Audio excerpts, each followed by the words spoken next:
on the I-15 North, where it splits into the 215. So this is the 215 North, that is the 15 North. This guardrail was repaired sometime today.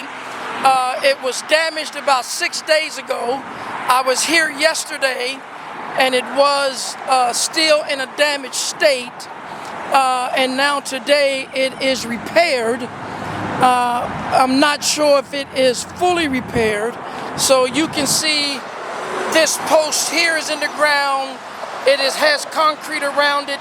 So does this one. This one appears to be damaged from the repair. And these are the sections where it was actually damaged.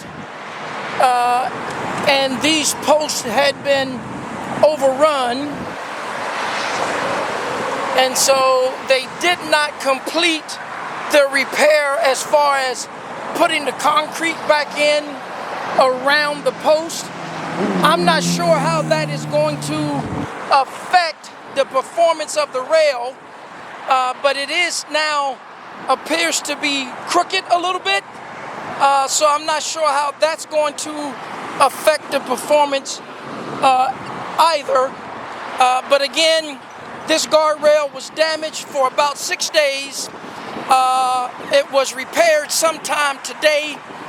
And the message to all of the departments of transportation in every state, not just in California, is that we need more rapid repair of the guardrails. And when the guardrails are in a damaged condition, there should be some type of protection put in front of it, such as a TMA